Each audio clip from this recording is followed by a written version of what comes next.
The internet is a vast place, with many communities each having their own culture. One of the biggest communities on the internet is of course the gaming community.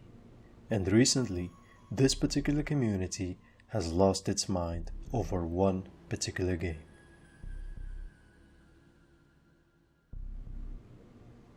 Among Us is a trend within the gaming community that has leaked out and exploded into the mainstream.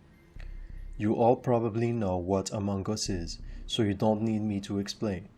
But just in case there's a boomer or a Gen X in here watching this, here's a brief explanation.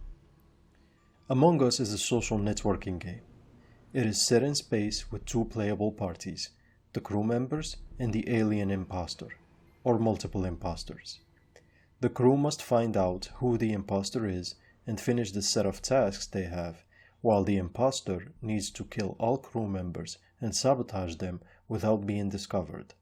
It sounds like a simple game, maybe too simple even. Among Us is a 2018 game that has recently seen a massive spike in popularity. A large part of this can be attributed to streamers giving the game the exposure it needed to a large audience. But it can't be the only reason for this popularity, since the company that created the game, Inner Slot, themselves admitted they were really bad at marketing. And it shows, since the game was created 2 years ago in 2018, and it's only now that it saw this explosion in popularity. Good marketing and PR can only get you so far anyway, and it's not enough to reach mainstream popularity. So the rise of this game has to be caused by something else. Nobody can deny that Among Us is a really good game. But hey, there are tons of other good games out there. Why didn't they reach this level of mainstream recognition? And why is it popular now? Why not earlier in 2018 or 2019? These are all good questions. And to give you an answer, there is a much deeper psychological aspect that we need to look at. And it is linked to that one special thing we have in 2020 that we didn't in 2018. Coronavirus. Okay, I'll explain more in detail in the next segment. And because I'm sure most of you clicked on this video expecting some psychological tricks and tips on how to win the game, no need to worry because I'll be giving out those as well.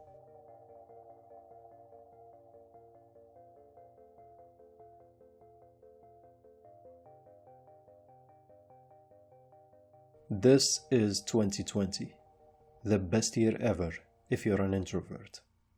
But regardless of how much of a misanthropic introvert you may be, your biology dictates that you must have a sense of belonging and community. And for this dilemma, social networking games provide the perfect solution. Most people today can be described as having cluster A schizoid personalities, meaning eccentric tendencies in behavior and having difficulties being understood by others and maintaining close relationships.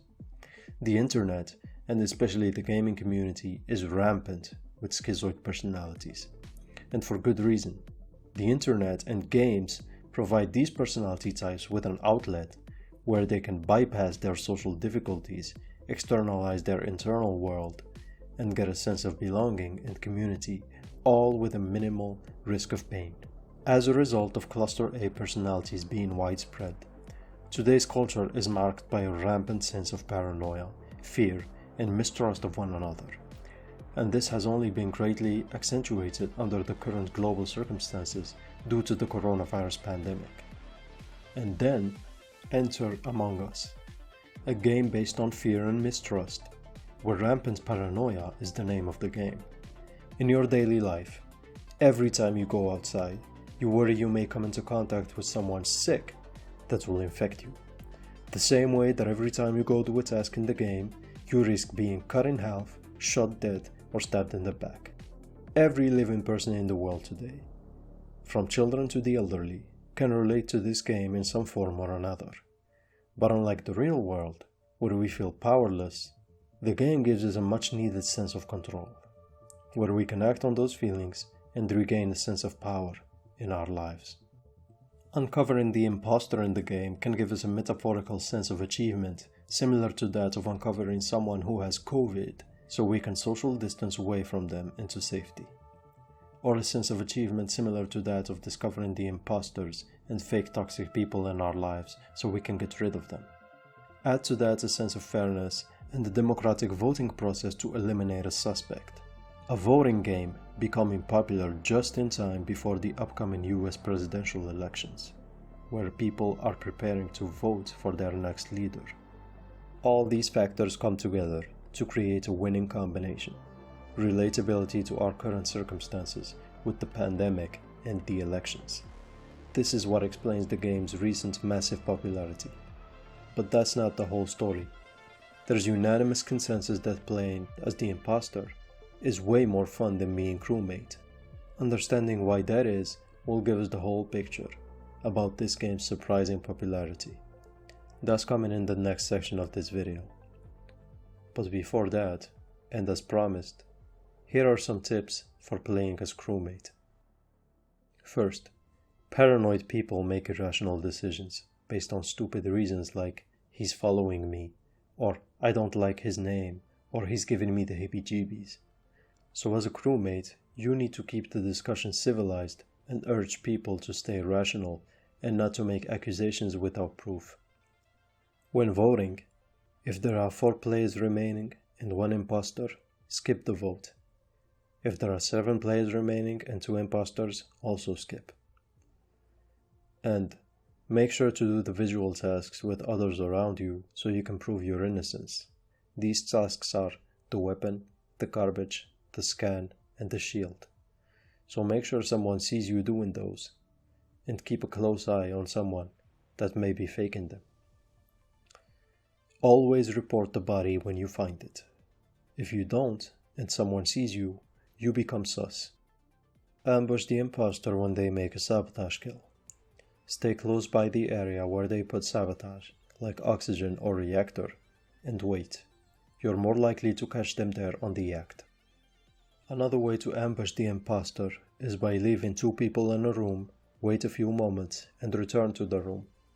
If it's an impatient imposter, he will most likely take the opportunity you gave him to kill the other crew member, and then you can catch him in the act.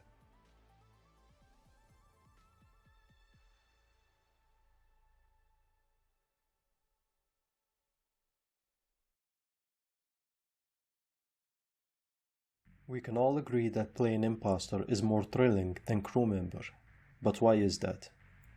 Well, I can give you 3 reasons. First, the thrill of the hunt. Playing imposter activates a deep instinct we all have within our DNA, the instinct of hunting. This instinct is dormant today because we live a comfortable lifestyle, where hunting is no longer a necessity for most people.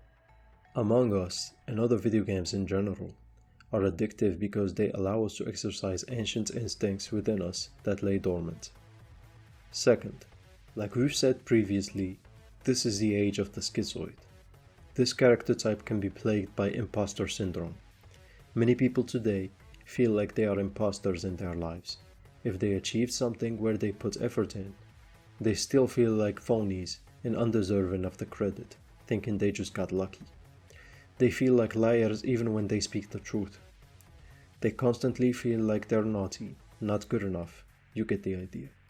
So playing imposter gives these people an outlet for once to be naughty for real and allow their actions to match their inner mental state. Third, in our culture, there is an undeniable idealization of the psychopathic character. And one of the tactics psychopaths use to dominate in groups is to divide and conquer by creating self-doubt in the group. Sounds familiar? Yeah, that is exactly what you try to do as imposter with the crewmates. Another psychopathic trait that makes being imposter more thrilling is doing something bad and getting away with it. Murder, sabotage, lying and deceiving others. So in a way, playing Among Us as imposter gives people a virtual outlet to live out their psychopathic fantasies without the fear of getting into real trouble. And again, here are some tips for playing as imposter. Like I said, playing imposter is like hunting. You need to isolate your prey. Use sabotage to manipulate where the crew goes and find loners that you can kill easily. Use the admin maps to find a lone crewmate. Use vents to move in on someone quickly and move out. Avoid killing in front of cameras. When playing two impostors, stick close and coordinate to do double kills simultaneously. During talks, try to keep sus crewmates alive and try to get rid of the legit least suspect ones. If two crewmates are blaming each other, let them keep going. One of them will be voted out and the other will become sus. Try not to force votes against someone if there is no legitimate case against them. Urge people to skip instead, it will make you seem more legit and less sus. If someone saw you kill, immediately report the body and shift the blame on them. Or, if there are not too many players left, chase them away from the body so they can't report it, and kill them once your count has been recharged. Last tip. When accused, sarcastically saying yes will only get you ejected, so don't do that.